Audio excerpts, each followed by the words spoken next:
Jika kita membicarakan waktu olahraga yang paling tepat, maka kita tentu akan mendengarkan banyak pendapat umum, di mana waktu pagi hari atau sore hari, di mana matahari hangat akan menemani aktivitas olahraga, menjadi waktu yang paling ideal. Adanya kandungan vitamin D yang kaya dari sinar matahari pagi juga menjadi alasan mengapa olahraga di pagi hari sangatlah baik untuk tubuh. Namun seiring dengan tuntutan kehidupan modern di mana waktu di pagi hari dan sore hari sudah dipakai untuk bekerja atau melakukan perjalanan ke tempat beraktivitas, maka banyak orang yang mengalihkan waktu olahraga di malam hari. Di kala malam hari, pusat kebugaran atau bahkan persewaan lapangan futsal bisa dipenuhi oleh begitu banyak orang, bahkan hingga tengah malam. Namun apakah olahraga di malam hari dapat menyehatkan tubuh? Atau mungkin olahraga di malam hari memiliki dampak yang tak baik bagi tubuh? Lalu apa yang dapat kita lakukan agar tubuh kita tetap bugar menjalani aktivitas sehari-hari? Dan apa tipsnya jika kita hanya bisa berolahraga di malam hari? Berikut penjelasan dokter.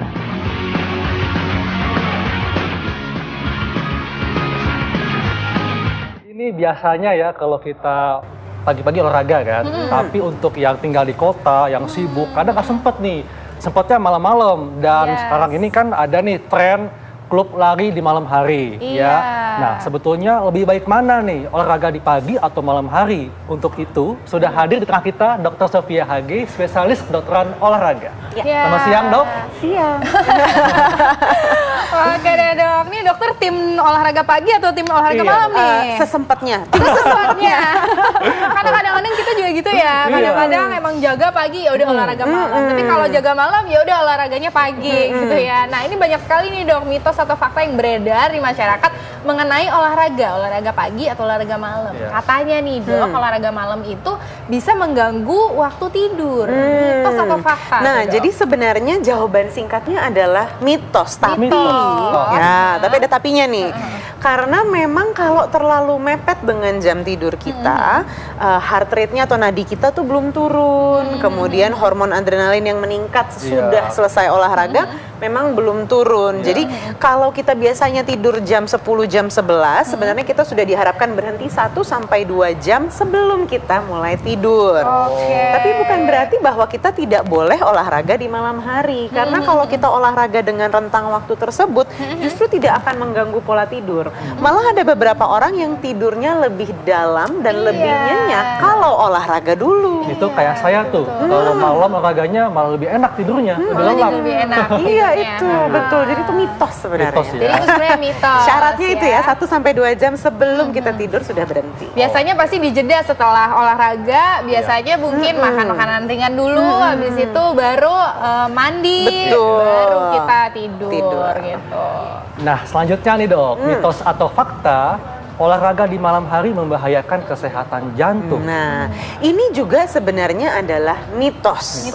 Tapi balik lagi, ada tapinya nih gitu. Nah, yang biasanya dikhawatirkan oleh orang-orang kalau olahraga di malam hari ini adalah karena suhu dingin itu memang termasuk faktor risiko untuk serangan jantung untuk orang-orang yang sudah punya peningkatan risiko. Nah, jadi tentu yang pertama kali harus kita tahu adalah faktor risiko kesehatan kita. Nah, apakah kita memang punya riwayat misalkan sudah ada sumbatan di pembuluh darah atau misalkan di keluarga betul di keluarga ada yang memang meninggal karena sakit jantung. Nah, jadi kalau kita sudah punya faktor risiko kesehatan memang sebaiknya menghindari faktor-faktor risiko. Nah, kebetulan olahraga di malam hari karena suhunya sedikit lebih rendah, jadi faktor risiko yang lebih meningkat, tapi bukan karena waktunya sebenarnya, karena suhunya. Dan mungkin juga tergantung jenis olahraganya, Dok, ya? Betul sekali. Nah, jadi kalau misalkan memang kita olahraga yang meningkatkan heart rate atau meningkatkan denyut jantung. Seperti apa nih, Dok? Lari gitu ya? Nah, contohnya lari, betul. Kardio gitu ya? Iya, kardio, tapi yang intensitasnya bukan rendah hingga sedang, tapi yang tinggi nih. Jadi yang larinya juga bukan cuman lari santai, tapi gitu ya? yang atau lari-lari sambil selfie nah, gitu ya. kalau itu nggak apa-apa, itu nggak apa-apa. ya, Dok, ya. Tapi kalau udah lari, misalkan udah pace ya, udah ngejar pace tertentu, udah misalkan udah mulai ngos-ngosan, udah nggak bisa ngobrol, ngangkat telepon aja udah nggak bisa gitu.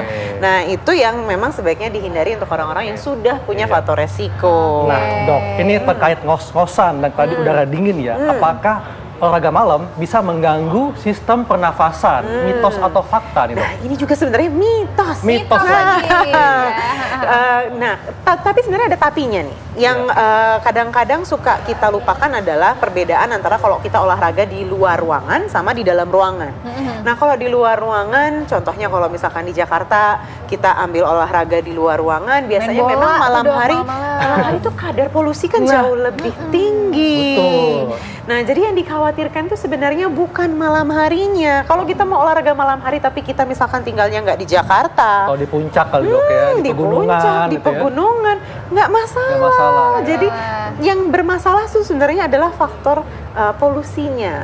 Kalau misalkan kita sudah menghabiskan satu harian di jalan, terus udah gitu olahraganya juga dengan udara yang kadar polusinya sedikit lebih tinggi, jadi tentunya faktor resiko terkena penyakit pernafasan jadi lebih besar. Berarti kalau olahraga malamnya di indoor gitu dok? Nah, kalau indoor terkontrol, di tempat gym gitu ya. Ya, di tempat gym atau ternyata misalkan di rumahnya punya gym pribadi, ya kan?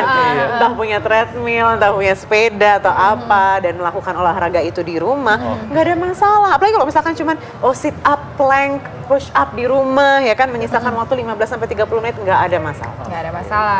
Oke. Selanjutnya nih dok, mitos atau fakta, olahraga di malam hari dapat menurunkan daya tahan tubuh karena di siang hari sudah padat kegiatan. Nah, ini juga sebenarnya mitos. Mitos. Nah, jadi tergantung satu kondisi imun tubuh kita. Iya. Jadi nggak mentang-mentang kita seharian udah kerja, terus kalau kita olahraga akan gampang sakit. Nah, yang biasanya ditakutkan adalah kan memang kelelahannya itu. Iya. Nah, tapi kan kadar orang kerja kan masing-masing beda-beda Beda-beda. ya. Betul.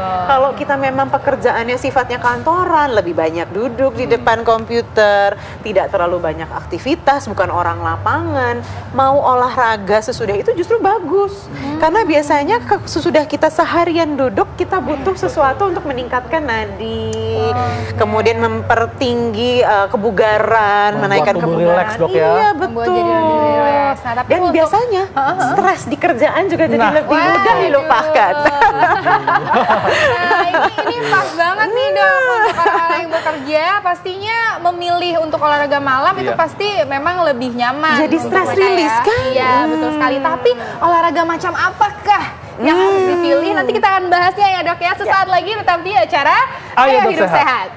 Iya. Oke. Jadi olahraga malam tidak masalah ya, tapi tergantung jenis dan intensitasnya. Yes. Nah, dokter, apa saja nih jenis olahraga yang dapat dilakukan di malam hari? Ya, jadi sebenarnya kalau kita bicara soal jenis olahraga nih, biasanya secara umum kita bagi jadi ada yang sifatnya kardio atau aerobik, ya kan?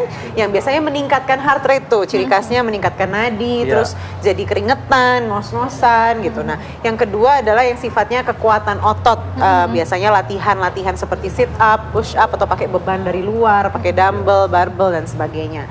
Kalau angkat beban hidup gimana dok? Waduh, luar biasa, lari-lari dari kenyataan, Bu. Ya. Nah, itu dia olahraganya. Nah, jadi sebenarnya kalau dari jenisnya kita boleh mix and match nih, Iya. mau melakukan baik keduanya sebenarnya nggak masalah. Cuman yang harus diperhatikan adalah intensitasnya jangan terlalu tinggi langsung. Jadi kita harus naikin pelan-pelan, turunnya juga pelan-pelan. Nggak boleh langsung, oh saya mau sprint terus langsung sprint. Iya. Kita harus pakai warm up yang proper atau warm up yang sewajarnya, yang baik dan benar. Terus pendinginan juga proper, sewajarnya, baik dan benar Jadi juga. tetap penting pemanasan dan pendinginan, dok ya. Betul, sangat Nah, penting. bagaimana dok cara kita tahu bahwa kita sudah melampaui maksimal? Nah. Jadi, menghitung denyut nadi. Iya, betul. Nah, biasanya yang kita jadi patokan untuk intensitas, kita tahu ini intensitasnya rendah, sedang, atau tinggi, itu yang paling akurat adalah nadi. Nah, buat beberapa orang, kita bisa, sebenarnya semua orang bisa mengukur nadinya sendiri. Iya. Jadi ada dua cara. Yang pertama itu di leher nih. Ya, Ini, jadi Dok, di ya. belakang kerongkongan tuh kita bisa taruh 3 jari 3 tuh. jari. Terus diraba, Heeh. Nah, kemudian kita hitung kalau pakai jam, pakai yang ada detiknya ya. Terus hitung 1 menit atau kalau nggak bisa 1 menit 15 detik kali 4. Normalnya berapa kali dok dalam 1 menit? Nah, jadi normalnya itu variasi normalnya adalah tergantung kita kebugarannya berapa, itu 80 sampai 100 masih kita bilang normal. Nah, kalau di sini kesulitan sebenarnya atau kalau di sini terlalu gampang atau sebenarnya yang bisa kita lakukan juga adalah di pergelangan tangan. Sama ya, 3 jari, kemudian di bawah ibu jari. Di bawah ibu jari ya? Iya, betul. Bukan di bawah kelingking. Ya, bukan di bawah kelingking, nggak akan ketemu. Nggak akan ketemu mau sampai berapa jam juga nggak bakal ketemu. Jadi nah, pada saat di kita bawah lari ibu jari. nih dok, pada saat kita lari itu maksimal atau range normal pada saat kita lari itu masyarakat perlu tahu nih. Nah, jadi yang kita bilang denyut nadi maksimal itu adalah 220 dikurangi usia kita. Jadi kalau misalkan usianya 30, 220 dikurangi 30, denyut nadi maksimalnya 190. Oh, kalau berarti kalau usiaku masih kira-kira 15 tahun, jadi ini dalam per menit dok ya? ya dok ya. Betul, ini per menit. Nah, tapi bukan berarti bahwa terus kita coba langsung mencapai 190, itu juga nggak bagus. Nah, biasanya yang menjadi rekomendasi itu adalah rentang intensitas sedang. Nah, jadi intensitas sedang ini kita nggak nyari di 190 nih kalau misalkan usianya 30, tapi 65 sampai 76% dari 190. Dari denyut nadi maksimalnya kita hitung dulu nih ya, denyut nadi maksimalnya 220 dikurangi usia. Dari situ kita kali 65% sama dikali 76%. Itu rentang bawah sama rentang akhirnya. Nah, itu tuh yang kita bilang intensitas sedang. Gitu. Nah, dok, ketika kita di malam hari nih olahraga ya, kan ada jeda waktu sebelum tidur. Nah, bagaimana dengan makan, dok? Kan abis olahraga kan lapar nih. Nah, ini apakah kita boleh makan dan kalau kita makan berapa lama nih boleh tidur dan sebagainya? Ya, jadi olahraga itu paling baik sebenarnya dilakukan ketika perut kosong atau sedang tidak mengolah makanan.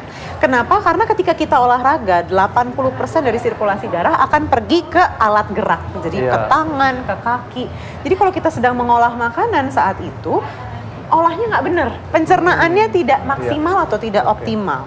Jadi usahakan 1 jam sebelum olahraga sudah berhenti makan, atau kalau sesudah olahraga tunggu sampai 1 jam recovery sirkulasi, baru habis itu makan. Dan sebelum tidur kasih waktu 2 jam juga dok ya? Betul, 1 sampai 2 jam. Nah, ini yang biasanya jadi tricky kan, karena orang kemudian, aduh saya mau tidur jam 10, saya udah harus berhenti makan jam 9, terus saya harus berhenti olahraga jam 8, jadi saya mulai olahraganya jam berapa gitu. Nah ini makan kan udah nih dok, nah sekarang mandi. Biasanya orang juga mikir nih, abis olahraga malam, terus malas mandi, katanya gara-gara mandi malam itu nggak baik. Jadi malas mandi.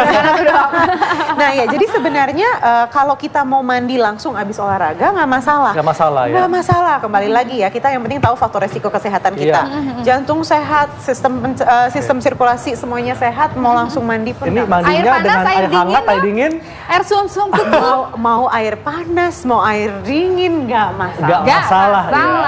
Yang penting tetap tahu porsinya dan tentunya jangan lupa pemanasan dan pendinginan setelah olahraga dok ya? Iya, betul sekali. Dokter masih ada tips lagi yang mau disampaikan? Jadi ada satu lagi nih sebenarnya. Yang kadang-kadang sering kita lupa adalah kalau kita olahraga di ruangan yang suhunya terjaga, terus nggak panas. Biasanya kan malam hari juga nggak panas. Kita suka lupa minum. Tetap hidrasi diri kita juga ya dok ya. Sebenarnya yang paling penting adalah mau itu pagi, siang, atau sore atau malam, selalu harus teratur minum ketika kita olahraga. Sebelum, saat, dan sesudah olahraga. 8 gelas sehari dok ya, atau 2 liter? Iya, 8 gelas. Nah, dan kalau kita olahraga, kan ada orang yang bilang, aduh kalau olahraga terus minum nanti kram. Itu suka perutnya nanti sakit dok biasanya. Padahal itu sebenarnya mitos. Justru karena kita tidak minum yang cukup, maka terjadi kram otot. Karena kurang elektrolit, kurang hidrasi, kurang air gitu. Jadi itu penting banget sebenarnya. Oke deh, wah banyak sekali tipsnya ya. Saya jadi pengen olahraga nanti ya. Semangat. Jadi olahraga malam ini aman ya. Yang penting tetap harus tahu porsinya, kemudian ada jeda waktu 1-2 jam sebelum tidur ya.